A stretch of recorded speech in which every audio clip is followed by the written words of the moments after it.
Alright, so here we are. We're going to take a look at this custom Castle Greyskull that I made. It is made primarily out of cardboard, paper mache, some other little things that I found laying around. I'm going to go through it, show you kind of how I did the inside and the outside. We'll do some size comparisons between this and the original Castle Greyskull, the original Snake Mountain, and some other sets that I have, and we'll see what happens. Maybe some questions will come up, maybe you'll get some ideas. All right, stay tuned. All right, so I'm going to bring you in close here, a little closer, so you can see some of the details, some of the bump outs, how we did some of this. Starting to get some dog hair on here. How we did some of these details. I know that these look, you know, primarily painted, but you'll see that a lot of them are actually bumped out in the facade. You see all of this is paper mache.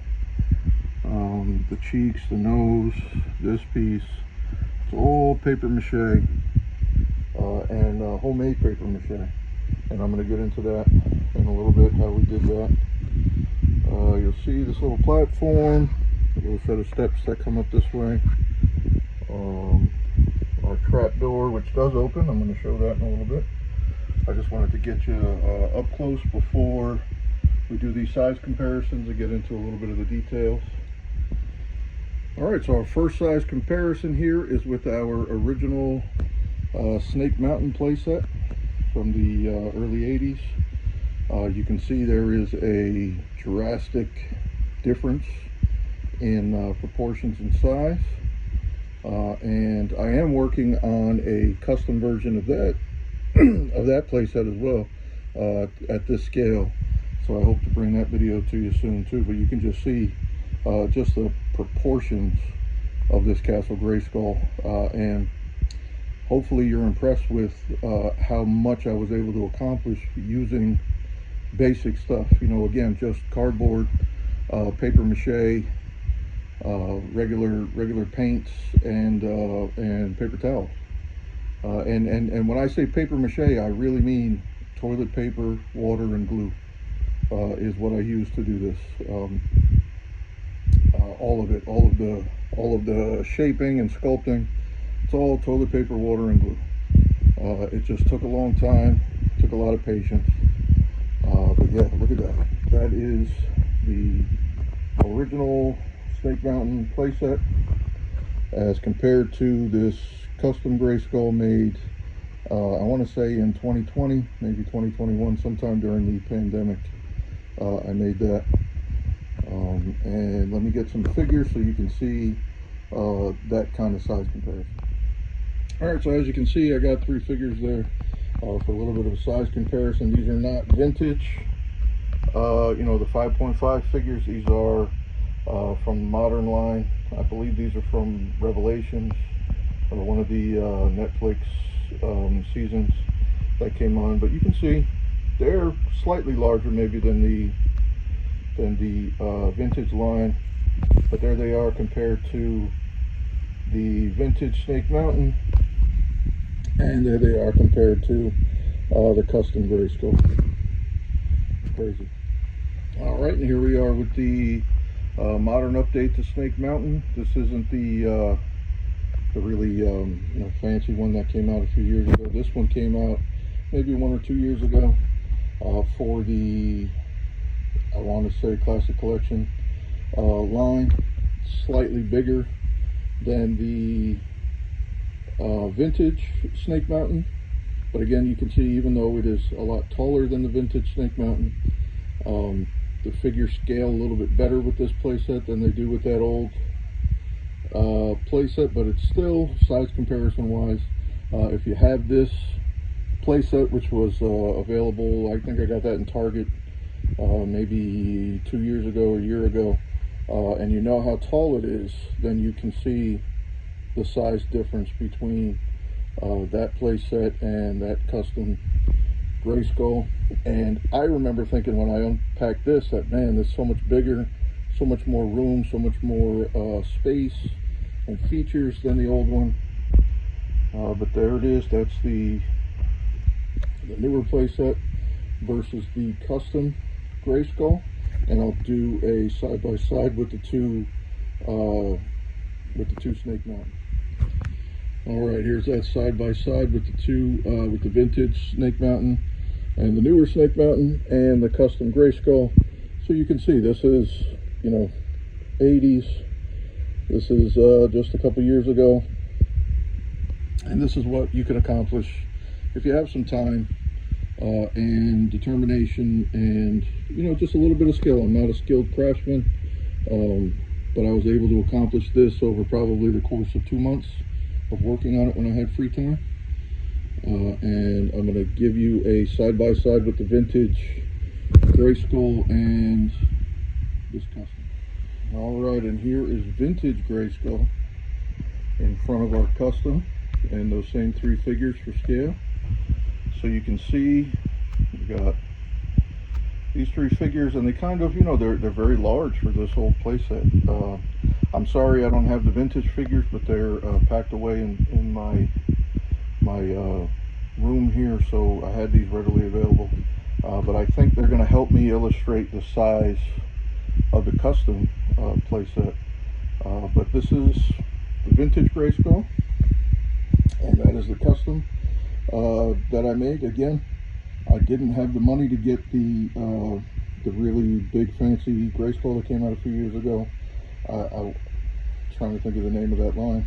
If it's not a classic collection or something like that, wasn't able to get it. Wasn't able to get the newer Greyskull that came out with this line. So I made my own, and I think that it's very doable for anybody who wants to take the time to do it. And I'm going to show you a little bit more detail of how I put that together and what it's made of. Alright, so here's a little scene that I set up here so you can see kind of the scale of things. You can see I have these modern figures up here. We got Man-at-Arms up here on this battlement. There is a floor in there. I'll show you when I do the inside. We have this vehicle here. I took this little wing off so it would fit there, but you can see it sits perfectly there. It supports the vehicle. You see we got the flag and Tila and the Sorceress. If you've been watching Revelations, you know their story and their importance to each other, but you can see them kind of manning the battlements to defend the castle, right? And we got Orko there, casting some spell that I'm sure is going to fail wonderfully for the betterment of everyone. Here's another picture of the Sorceress. Now she's standing on a ladder. There's a ladder that goes up from the other side of this that comes all the way up to the top here, and I'll show you that when I go over the inside. Got Orko, and here we got Adam coming out of the drawbridge that does raise and lower, and it's a very simple mechanism that I made there for that. I have to figure out how to make it better so that it can go on its own, but right now you gotta manually control it. There's a vintage vehicle there, so you can see kind of the scale difference between the modern figures and the vintage stuff. We got Skeletor over here. Just some bad guys and some good guys, just to demonstrate to you guys kind of scale and size and how big this thing is. And it's, you know, pretty cool. I have this diorama set up in my mind between this and the custom snake mountain that I'm making this scale. Hopefully it'll come to fruition, but you know, there's only so much space in a room and there's only so much time in a day. But that's the outside of it. Again, let me get some close-ups and I'll talk to you kind of about what I've made. Alright, so again, cardboard boxes. This is one large cardboard box. This is a piece of a cardboard box. These battlements are large cardboard boxes that I took one side off so that it was just the outside and corrugation on the inside, which makes it a lot easier to roll up. Rolled it up, you know, doubled it up here, tripled it up here for that little depth. The same on the other side, just a little bit shorter. I think this might be 2 courses of cardboard, corrugated cardboard, all the way down to the bottom. The base is cardboard as well, and the door I think is 2 or 3 courses of cardboard glued together. And all this is glued together with just white glue, white Elmer's glue. These little, you'll see these bump outs. There's dozens of these throughout the whole thing. I mean, maybe even more. And literally what I did was I cut out these shapes from pieces of cardboard and cardboard offcuts and stuff, and I glued them to the box, to the base box, and then I skinned the whole thing in paper mache paper towels. And they're those kind of crappy institutional brown paper towels is what I used to skin the whole thing, so it looks like, you know, one skin over the whole thing in these bump outs intermittently, or a little 3D effect. There are some that aren't popping out, like this one here is just painted on, and that's throughout. That's throughout the whole piece. Down here, these are just painted in. These aren't actually bumped out. But all of this is 3D that I did with pieces of cardboard skinned with that simple paper mache. And again, the paper mache was just glue and water, hot water and Elmer's glue. Nothing else, no like starch or flour or anything like that. And it's been together now probably 3 years. There are little spots that you know, this thing is pretty tall. I'll get into some measurements, but it was sitting on the floor for a while. Somebody stepped on it.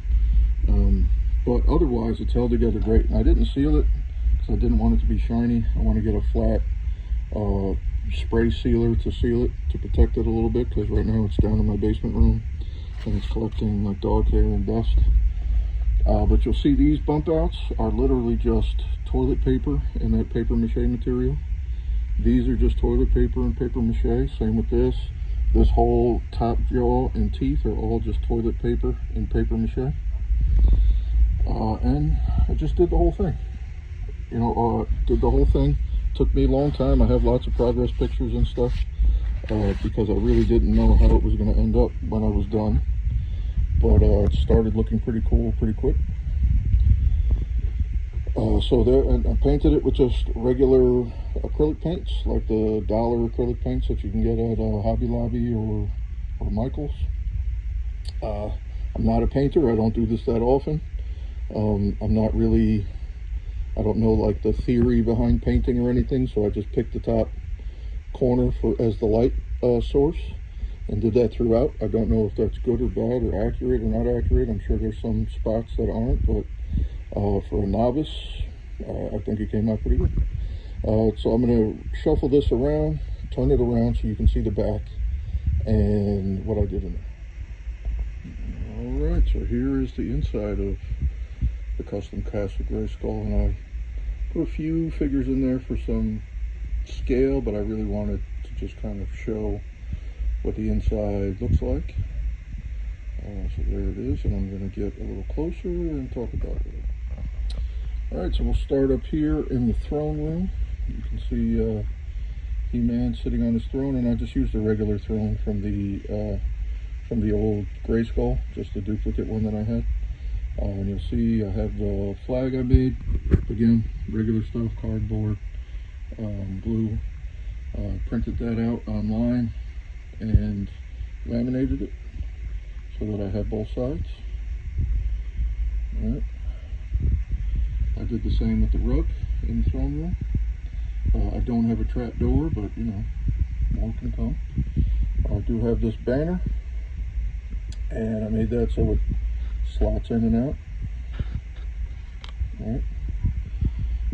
In the next room, I have the computer room. We got Duncan over there checking out the solar system and whatever's on that computer. Again, I found those stickers online, sized them up, laminated them, and just made that computer station out of cardboard.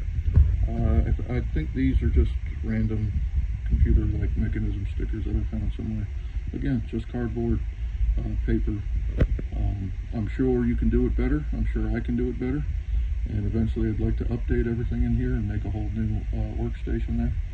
But for right now, I think it looks good. It displays well. Please disregard these ladders. They're what I made where I was.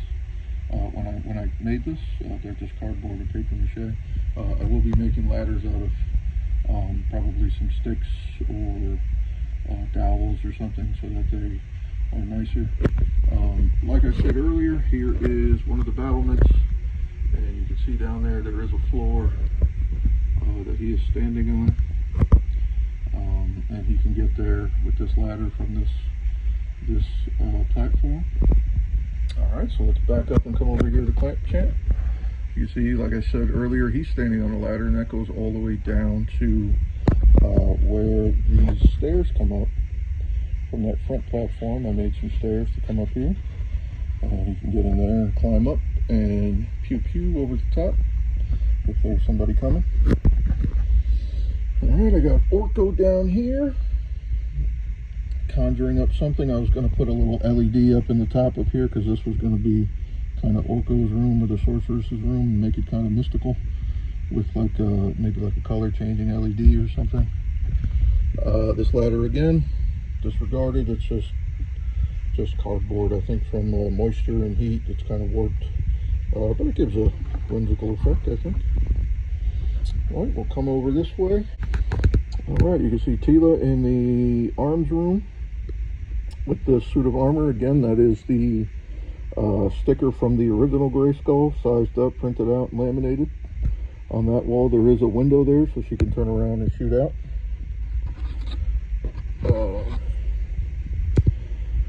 Pretty neat. I gotta touch that up in there, huh?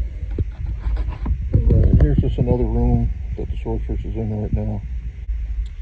Alright, so I initially made this so that this piece would hinge up, and I put some kind of latch up here, and that's still my intention, but you can see this piece warped because it's cardboard.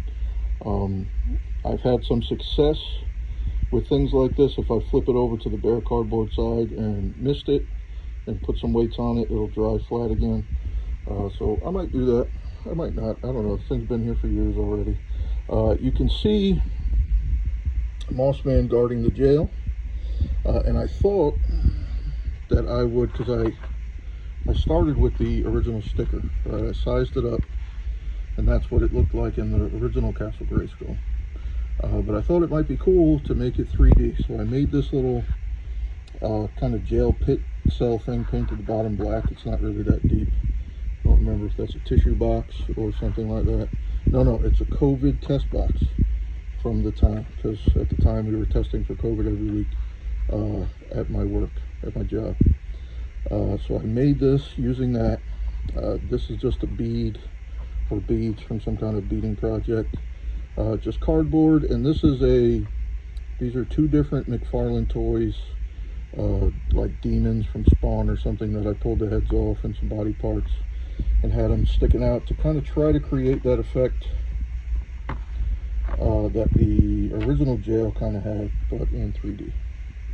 I thought it came out pretty cool for being cardboard and paper mache. I think that's pretty awesome. Alright, over here I created a kind of training room. That is a weapons rack that I made again out of cardboard and paint. And some beads again for the rivets. Just some weapons, some leftover extra weapons. Here's a weapon stand that was a part of the original Castle Greyskull. Again, just printed it out, made it bigger. Put a piece of cardboard on the back to stand it up, and you have our little pugil workout thing there. And that is, I mean, the sum of it. You can see my drawbridge mechanism there is just a retractable ID holder. I work in a prison, so we get those a lot for our IDs. And it just rolls up and down. And I made this little pass-through out of a piece of a pen, I think, or maybe the back of a pencil, so that the chain didn't rub on the cardboard and wear it out. I do have to wind it up and down manually, so if I can figure out how to automate that, it would be better. That's the back of the door there. Just cardboard, you know, painted the lines and the wood effect and everything. This is a pretty big space. If you see Mossman and how big he is, you can see how big the drawbridge door is and how big this whole section is, right? I don't know if I'll need that height, but that's how big I made it. And from up here you can't really see the mechanism if you're standing up. But yeah, I tried to capture all of the features of the original Castle Greyskull, just upsized, so that the figures wouldn't look giant in there. And I really made this because there's a different set of figures that I want to pose in here, and I'll get them and show you kind of their scaling with it. All right, and here they are. These are the reason I made this Castle Greyskull so large, because I wanted to start scaling it and staging it for these guys. These are some of my Mythic Legions figures from Four Horsemen Studios. I think a lot of people are making this transition, or at least incorporating these figures into their Motu scenes and lore. They're kind of very transferable, you know, very medieval, very sci-fi. You got wizards and dragons and stuff, and they just scale a lot bigger than the Motu figures. I got those guys still up there so you can kind of see the difference. But you can see this troll is massive, and even he is kind of little in that opening there inside the drawbridge. So I think I made that a really good height for that kind of thing if I get any more of those giant size figures from this line. But even these guys, you can see this dragon, he's probably 9 inches, 10 inches tall. And he's standing next to that little, you know, 4.5, 5-inch skunk guy. A lot of these figures, you know, a lot of people are getting them and customizing them to kind of be, you know, Stinkor and Mossman and Skeletor, or lots of different, you know, variations of. I'm not yet that skilled to do those things, but I watch the Legions Cons videos and the Mythic Legions customizing stuff, and I'm jealous, so I'm going to get started probably soon on trying to make some customs of my own. But for right now, the custom I got is this Castle Greyskull, which is massive. So I hope you guys like this content. If you like this content, like and subscribe. For more, leave me a comment. Let me know what you think. I'm open for suggestions. I'm not really crazy about negative comments, but it is what it is. Any kind of interaction is better than no interaction. So like and subscribe. Thank you.